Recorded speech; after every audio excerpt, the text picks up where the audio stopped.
The stars were silent, cold, and distant. In the middle of deep space, a group of alien ships floated like shadows.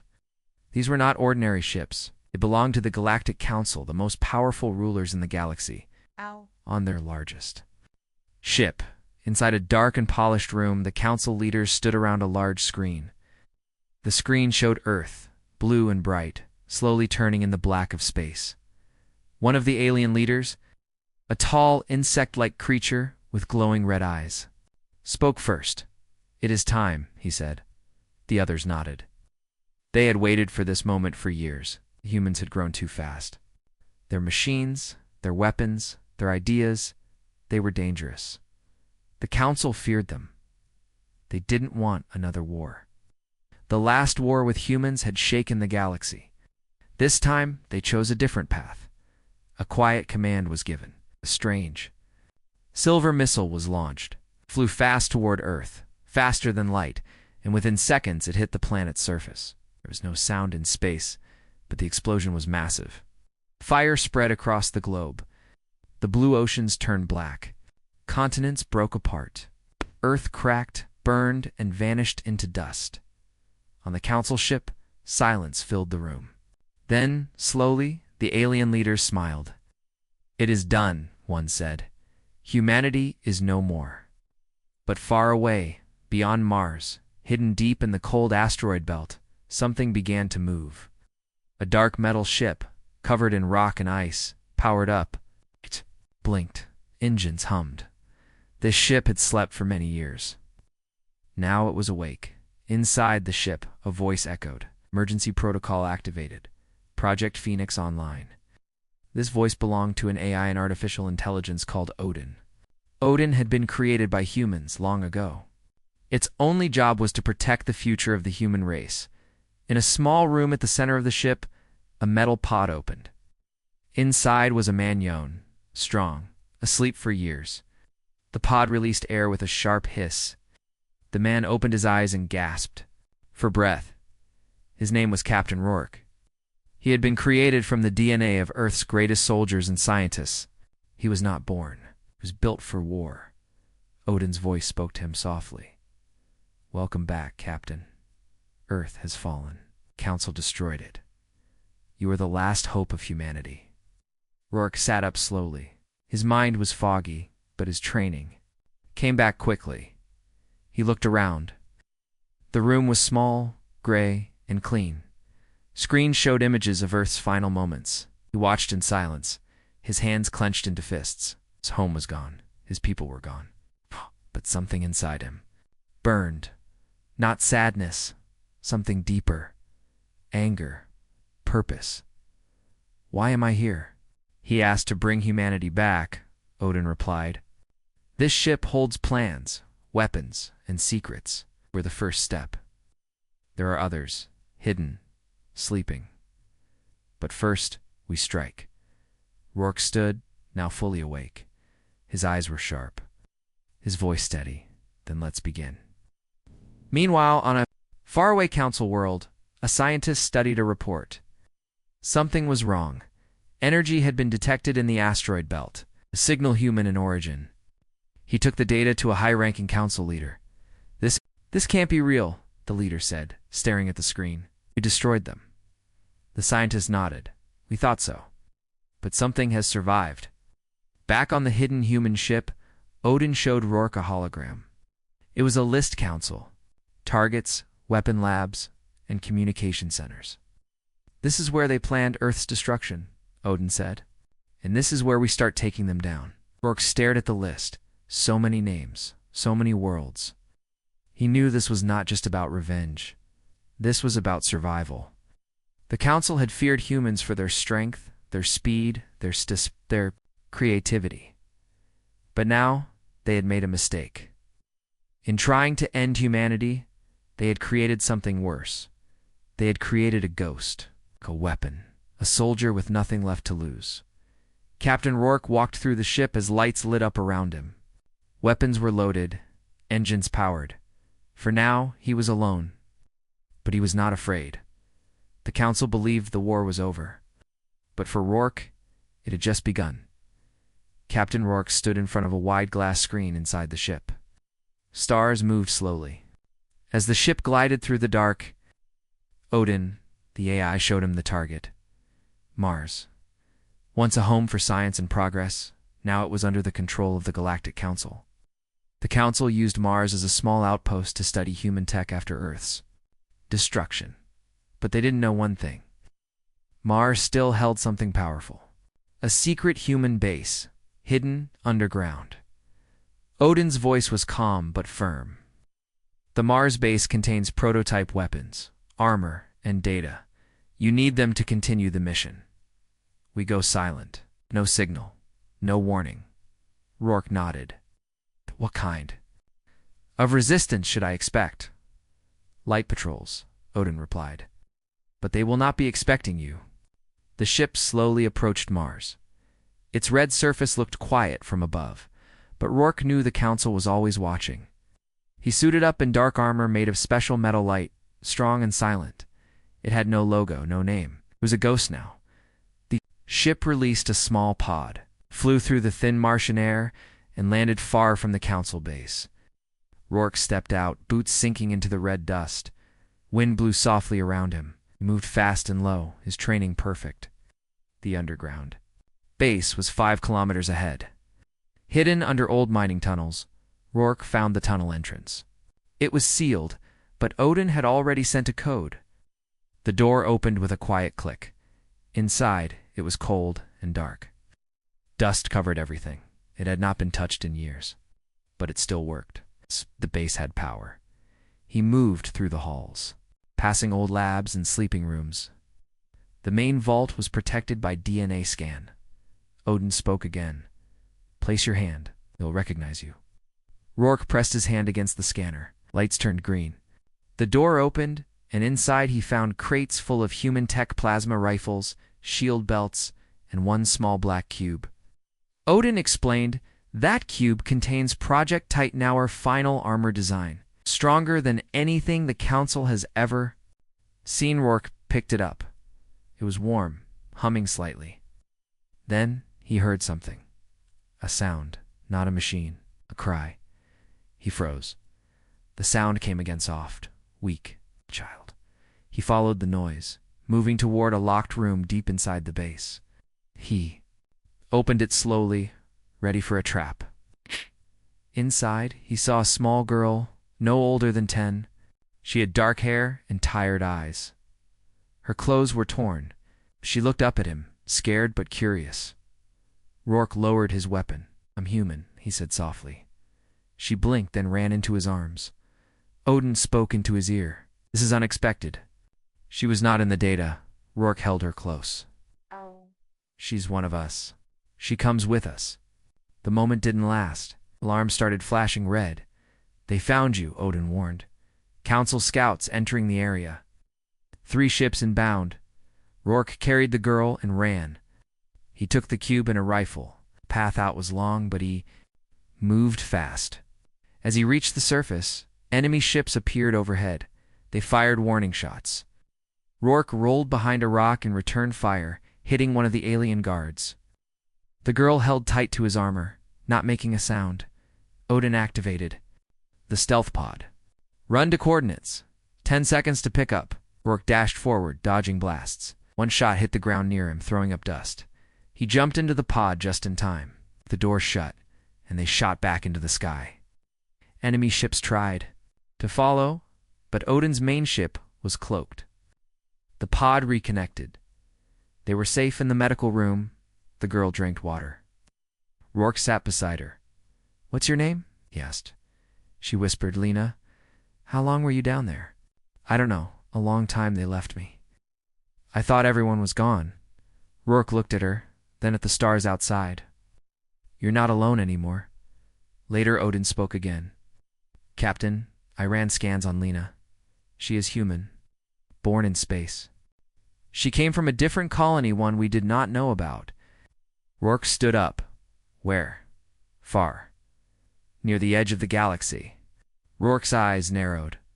If there are more humans out there, we're not just survivors. We're a storm waiting to rise. He looked out into the dark once more. The council thought Earth was the end, but Earth was only the beginning. Captain Rourke stood on the bridge of his hidden ship, watching the stars drift by.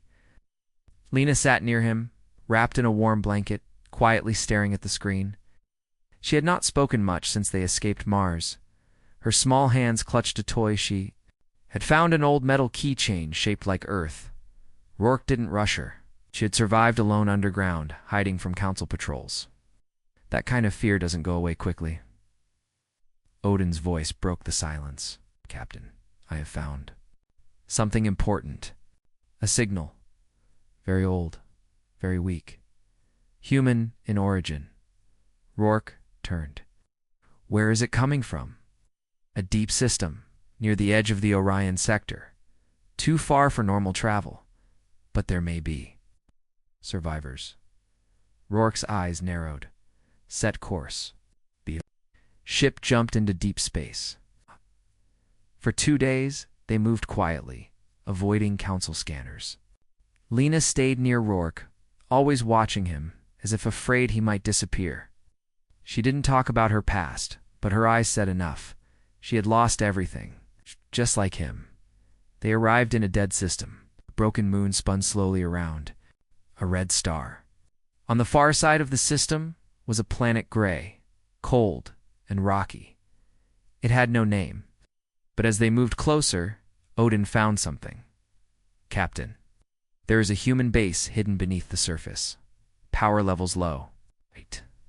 Life signs faint. But present, Rourke felt something he hadn't felt in a long time. Hope. The ship landed in a deep canyon. Rocks and snow blew around it. Rourke put on his armor and handed Lena a small communicator. Stay on the ship. Lock the door. I'm not back in. 1 hour leave. She nodded, brave but silent. Rourke climbed down into the canyon and found a large metal door half covered in ice. It looked old but strong. Placed his hand on a hidden panel. It lit up. Identity confirmed, Odin said. Through his helmet, base opening. The door groaned and slid open. Warm air rushed out. Lights flickered to life. Inside, Rourke walked through dark halls. The base was different from the Mars one. It was older, but cleaner. He reached the control room and found something shocking. People. Humans. Dozens of them sleeping in CRYO dashpods. Odin spoke in his ear. These are survivors. A science team. Civilians. Children, they must have escaped before Earth was destroyed. Rourke moved to the control panel and began waking them up. The first to open her eyes was a woman older, with gray streaks in her hair. She gasped and sat up, confused. Who are you? She asked. Captain Rourke. I'm from Project Phoenix. She looked shocked. I thought that project failed. No, Rourke said. It just went quiet. Over the next hour more, people woke up. Confusion turned to tears, then to anger, then to focus. But the reunion didn't last. Odin gave a warning. Council patrol inbound. 3 ships. You must leave now. Hush. Rourke's eyes went cold. We don't run anymore. He gave orders quickly. He armed the base with the weapons he brought from Mars, taught the colonists how to fire, place shields. At the canyon entrance, they had only minutes. The council ships landed above. Alien soldiers in silver armor began to drop into the canyon. Energy blasts lit up the dark. Rourke moved like a storm. His armor absorbed hits as he fired back with deadly aim. Colonists fought beside him, using cover, defending their home. Explosions shook the ground. One colonist was hit, falling back with a cry. Rourke dragged him to safety, then returned fire. The aliens kept coming. Rourke knew they had to finish this fast. Odin, he called, activate the defense drones. From the base, small machines flew out black, fast and deadly. They cut through the enemy ranks with precision. Soon, the fight turned. One council ship tried to escape, but Rourke aimed the old surface cannon at it and fired. The ship exploded in a ball of fire. The remaining aliens fled. Silence returned inside. The base, the colonists cheered. For the first time in years, they had hope. Rourke stood among them, calm but proud. The woman, now standing beside him, asked, "What now?" "We build," Rourke said. "We hide. We grow strong. The council still thinks we're gone. We use that. We hit them where it hurts." She nodded. "You're not just a soldier. You're a leader." Rourke didn't answer. He looked up at the stars. Lena ran up and hugged his side. He placed a hand on her head. In the shadows of the galaxy anew, force was rising, not just for revenge, but for survival, as for freedom. The humans had been pushed to the edge. Now they would push back. Captain Rourke stood at the edge of the canyon, staring up at the stars. His armor was scratched and dust covered his boots, but his mind was clear. The battle was over for now. Council patrols had been defeated. The hidden human base was safe, but Rourke knew it wouldn't last. Sooner or later, the Council would return with a bigger fleet. He needed a plan, and he needed time. Inside the base, the survivors worked hard, cleaned rooms, fixed old machines, and brought damaged systems back online. The woman Rourke had rescued, Dr. Ella Reyes, was now in charge of organizing supplies and science teams. She had been a lead engineer before the fall of Earth. Her mind was sharp. Her heart was strong. "We can't hide forever," she told Rourke. "But we can prepare," Rourke agreed. "If the Council thinks we're dead, we use that." Every minute they believed that as a weapon. They turned the base into a small training ground. The old labs became workshops. The sleeping halls were filled with new life. Children laughed in the hallways again, while engineers worked late into the night. The base, once a forgotten shelter, was alive with purpose. Rourke trained the adults in combat. He taught them how to move, how to aim, how to think like soldiers. They were not warriors, but they learned fast. Fear had taken everything from them. Now it gave them fire. Lena followed Rourke everywhere. She carried a small datapad and helped Odin map the local systems. She spoke more now. Her voice was soft, but clear. She asked questions about Earth, about what it was like, about how it ended. Rourke answered carefully. He didn't want her to carry the same pain he did. But he told her the truth. "It was beautiful," he said. "We made mistakes, but we also created wonders." She nodded. "We'll make something better." Rourke smiled. "Yes, we will." One day, while scanning nearby star systems, Odin found something strange. A signal, very weak, but human. It repeated the same message. "This is Haven Colony. Requesting help, anyone, ... Please respond." Rourke's eyes widened. Haven was a deep space project, a last chance escape plan. "We thought it failed." Dr. Alara looked shocked. That colony was supposed to carry 1,000 civilians, families, children if they survived. Rourke made a decision. "We're going." Odin plotted a course. The journey would take 3 days through uncharted space. Rourke prepared. One ship. It was small, fast, and armed. He took Alara, Lena, and 3 trained colonists. They flew in silence. Every hour, the signal grew stronger. By the 3rd day, they reached the edge of a dark star system. The planet below was gray and storm-covered. But the signal came from there. As they entered the atmosphere, something attacked. Small drones, not human, not Council. Rourke took control of the ship and weaved through the sky, dodging blasts. He fired back, hitting one drone, then another. They landed hard in a rocky valley, surrounded by cliffs. The moment the hatch opened, Rourke stepped out, weapon ready. But what he saw shocked him. Humans, dozens of them, standing on the cliffs, holding weapons. But their faces, they weren't afraid. They were strong, determined, ready. One man stepped forward, tall, with a long scar across his cheek. "I'm Commander Hayes," he said. "Haven Colony. We're you." Rourke lowered his weapon. "Captain." "Rourke. Project Phoenix. Earth is gone. But we're not." The man stared at him for a moment, then smiled. "We heard the same thing about you." The 2 men shook hands. Hope passed between them. Hayes brought them inside the colony. It was built into the cliff strong, hidden and full of life.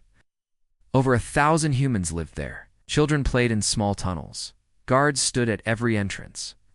Engineers worked on strange machines made from both human and alien parts.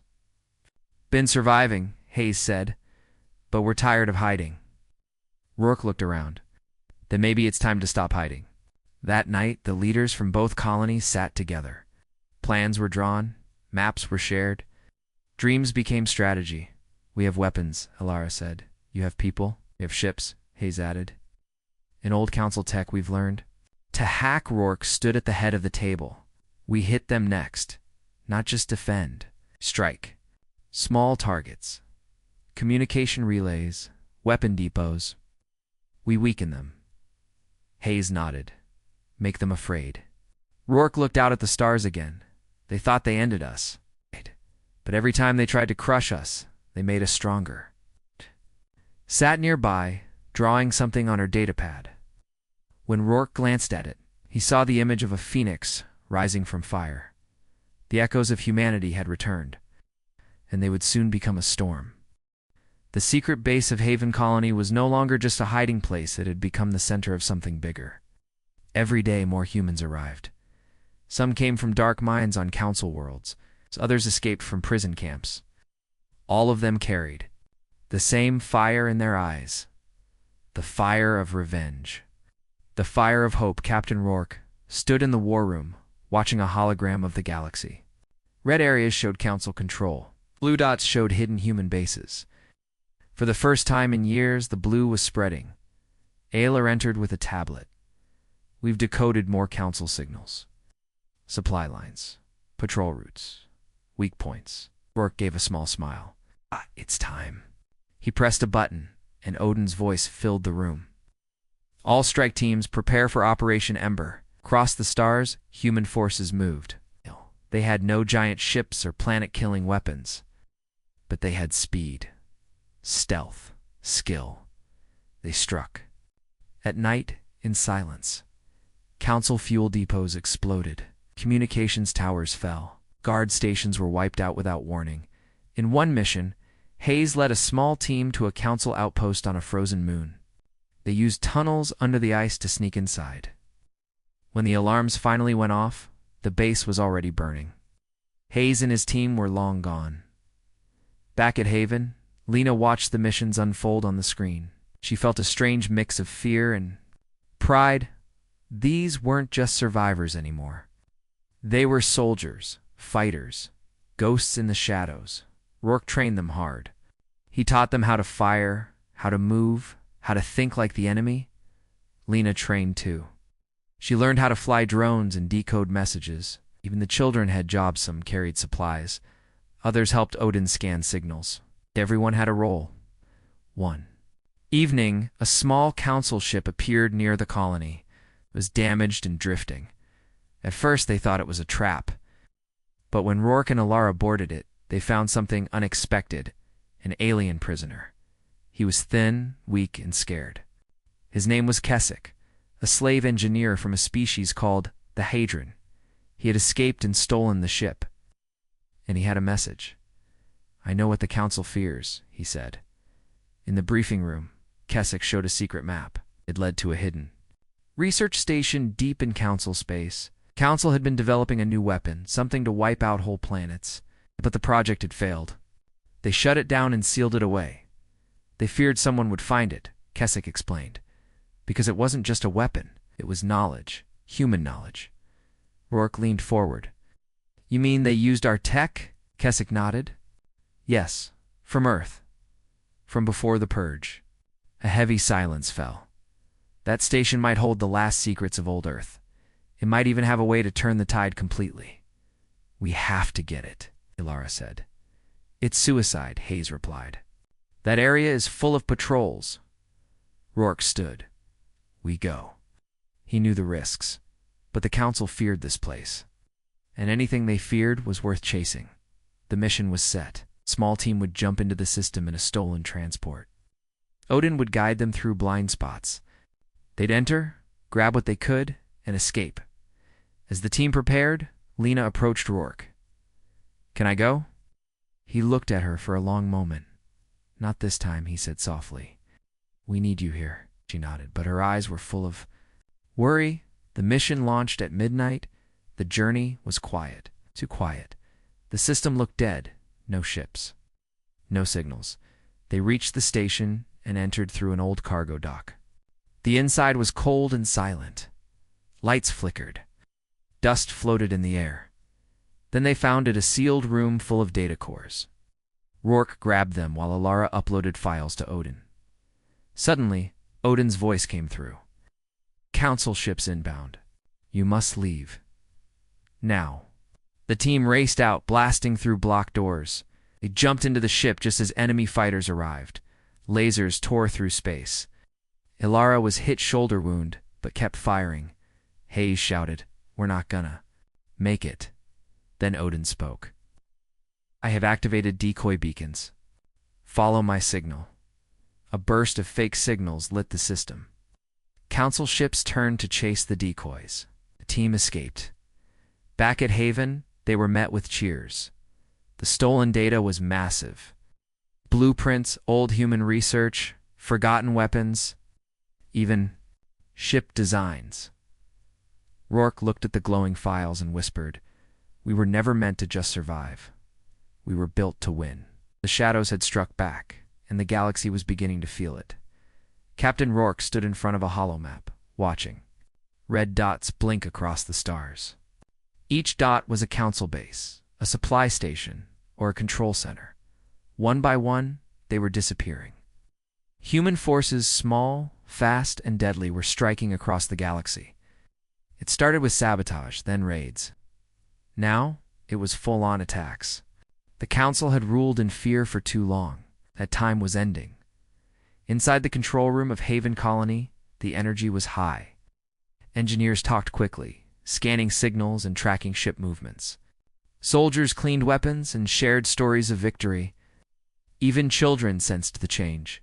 People smiled more. They walked taller. They weren't just surviving anymore. They were fighting back. Dr. Alara walked in carrying a tablet.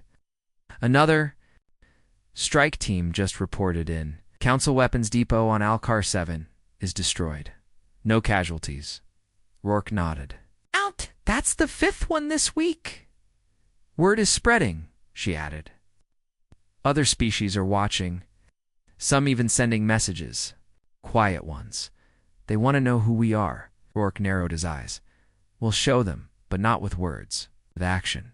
In the training hall, Lena practiced with a small drone, learning how to fly it through tight spaces. She had grown sharper in the last few weeks. Stronger, too. Rourke watched her with quiet pride. She wasn't just a survivor anymore. She was becoming something more hope for the next generation. That evening, during a planning meeting, Odin's voice interrupted. "Captain, you need to see this." The screen flickered. A council broadcast appeared, rare and unexpected. An alien leader stood tall, his cold eyes staring straight ahead. His name was High Marshal Drevin, one of the council's oldest commanders. He spoke slowly. "To the human rebels, you are criminals. You hide in the shadows and attack without honor. We will find you. We will end you. This is your final warning." The message ended. Hayes laughed. "He's scared." Lara agreed. "He wouldn't send that message if we weren't hurting them." Rourke's expression was calm. "That was not a warning. That was bait. They want us to strike bigger. They want to trap us." Silence filled the room.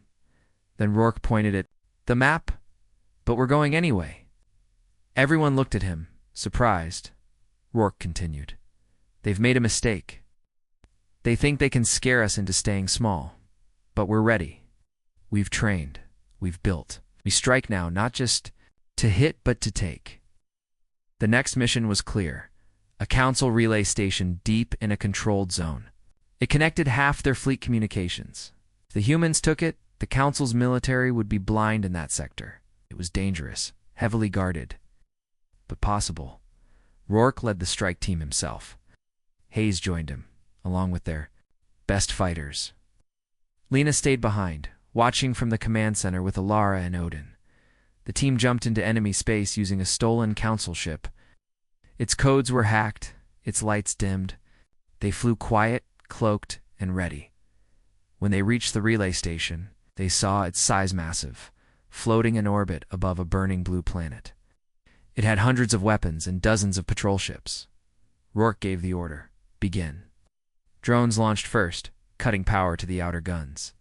Then, the team landed on the surface, blowing through airlocks and sweeping through dark halls. Enemy guards responded fast, but the humans moved like shadows, silent, quick, deadly. Rourke led the charge to the core. He placed the explosive, charges himself, then hacked into the main control. "Odin, take over." System-linked, Odin replied, "I have control." Suddenly, every screen in the station changed. Human messages flashed. Council orders were scrambled. Panic spread. The Nan explosion. The station rocked as charges went off across the ship. Lights flickered. Gravity failed. Enemy ships scrambled to respond. But it was too late. The humans were already gone. Back at Haven Colony, cheers broke out. Lena jumped up and clapped. Even Alara smiled wide. "They did it," someone said. Odin's voice was calm, but proud. "The Council's communication grid is collapsing. They're blind, confused. It is working." In the days that followed, more strikes were launched. Other hidden human cells came out of hiding. Even some alien species began to help, secretly, giving supplies or safe paths. The galaxy was changing. In the quiet moments, Rourke sat on the ship, cleaning his weapon. Lena sat beside him, reading a book about old Earth. She looked up at him. "Do you think we can win?" He looked into her eyes. "We already are." The tide had turned. Humanity was no longer just surviving. They were rising. Captain Rourke sat alone in the command center of the ship, vigilant star, staring at the stars. The war was changing. Humanity was winning small battles. The Council had lost control of key systems. Their fleet was confused, their bases attacked. The human colonies were growing stronger, smarter, faster. But Rourke knew something was wrong. Victory was coming to Isley. Odin had noticed it too. "Council ships have pulled back from 3 sectors, the AI said. "Too quiet. They are planning something." Rourke nodded. "They're setting a trap." Ilara and Hayes arrived in the control room with grim faces. Ilara spoke first. "We received a message from one of the alien species, the Trelloc. They want to meet, in peace." Hayes added, "They say they're ready to join the fight. They're offering weapons, ships, information." Rourke frowned. "Why now?" No one answered. But they all knew. Something didn't feel right. Still, they couldn't ignore it. If the Trelloc were truly ready to help, it could change everything. Rourke agreed to meet, but carefully. He took a small team and flew to the edge of neutral space. The meeting point was a quiet moon with no life. The Trelloc ship arrived on time, sleek, black, and silent. Their leader, Varric, stepped out. He was tall and wore long silver robes. His voice was smooth. "Captain Rourke, we have watched you for many years. Humanity fights with fire. The Council Fears that fire. We wish to help you burn it brighter." Rourke was careful with his words. "We don't need friends who bring chains, only those who believe in freedom." Varric bowed. "Then you may count us as friends." The talks lasted hours. Trelloc gave detailed maps of hidden Council routes. They even offered to hide human refugees in their systems. Rourke was suspicious, but the maps were real. Odin confirmed it. They matched human scouting data. They returned to Haven Colony with the news. Spirits rose. Even Lena smiled wider. "Maybe it's finally turning," she said. But the next night, everything changed. Odin's voice rang out across the base. "Warning. Incoming Council fleet. Large Force 20 ships. They have found us." Panic spread. Soldiers rushed to stations. Children were moved to bunkers. Fighters scrambled. Rourke stood firm. "We'll hold the line." But then Odin added something that made everyone stop. "They are not coming from Council space. They're coming from the Trelloc systems." Everyone froze. Alara gasped. "They betrayed us." Hayes slammed his fist on the table. We walked. Into it, we trusted them. Rourke's jaw tightened. We gave them our location, our people. The betrayal cut deep.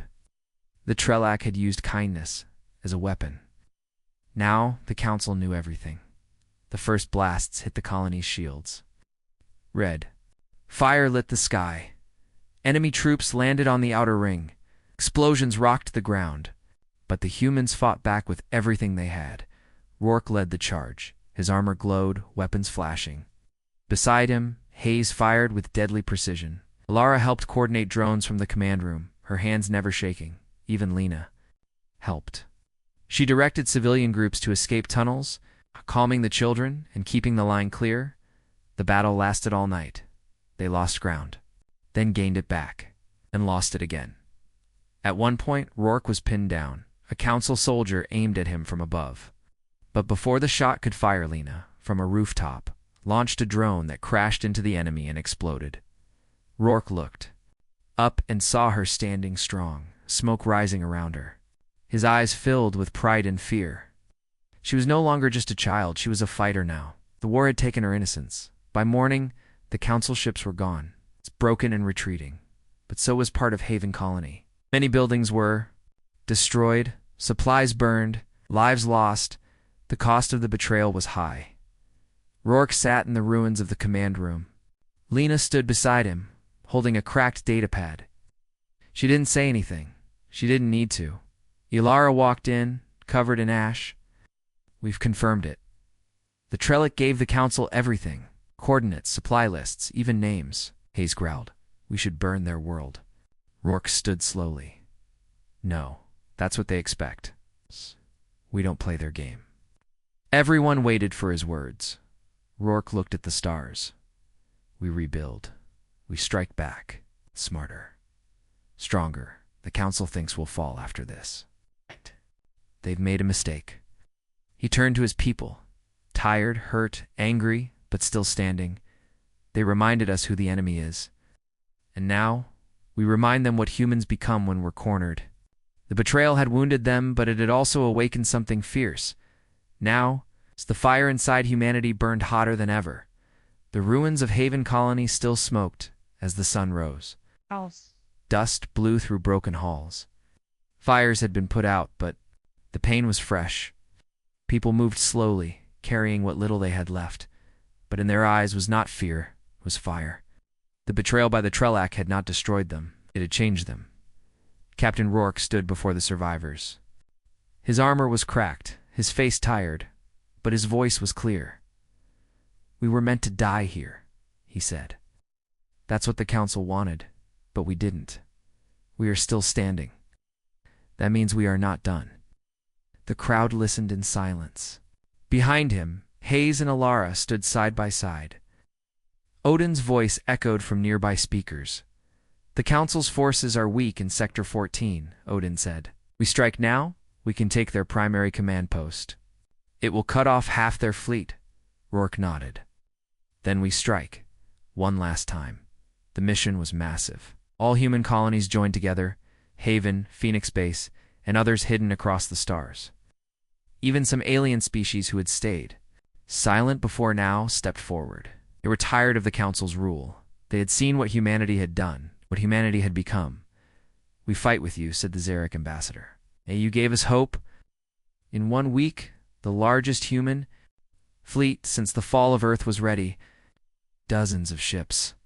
Hundreds of fighters, soldiers, engineers, survivors, all flying under one name. The Phoenix fleet. Lena sat inside the ship Vigilant Star beside Rourke. She looked nervous but determined. Will this end it? Rourke looked at her. It will. Change everything, one way or another. The fleet jumped into council space. The target, Veltrax Prime, the council's main command world in that sector. It was protected by satellites, warships, and ground defenses. It had never been touched by enemies, until now. The Phoenix fleet arrived like a storm. Human ships dropped out of warp and fired at once. Council fighters scrambled. Explosions lit. Up the sky, the battle began. Rourke led the charge in his command ship. Hayes took control of ground units. Alara coordinated from orbit, sending commands to every front. Odin spread false signals, jamming council systems and turning their defenses. Against them, The sky-burned council commanders shouted in panic. How are they here? This is impossible. But it was not impossible. It was human. Rourke and his team landed on the surface. He led soldiers through the outer walls, blasting doors and fighting through waves of council troops. Haze planted. Charges at fuel depots. Lena, flying a small drone unit, hacked a defense turret and turned it against the enemy. Step by step, the humans pushed forward. The council's main tower rose in the distance, black and tall, like a shadow over the planet. That was their goal. Take the tower, and the council's control would break. Inside the tower, High Marshal Drevin waited. He had laughed when humanity fell. He had ordered the bombing of Earth. Now, he watched in fear as humans approached his door. They were supposed to be gone, he whispered. They were finished. But they weren't. Rourke and his team stormed the tower. Explosions shook the halls. Guards fell. Rourke reached the command center and kicked down the door. Drevin stood inside, eyes wide. You, he said, you're supposed to be extinct. Rourke raised his weapon but didn't fire. We were, he said. Now we're something else. He activated the beacon. All across the galaxy, human signals lit up. Colonies rose. Ships attacked. Supply lines fell. The Council's web of control broke like glass. Rourke turned to Drevin. You ended Earth. But you gave birth to something worse. Drevin sneered. What? What are you? Rourke stepped forward. We are the Phoenix. Behind him, the tower's windows shattered as human banners were raised. The symbol of the Phoenix burned bright wings of flame, rising from Ashdot. The war was not over, but the galaxy had changed.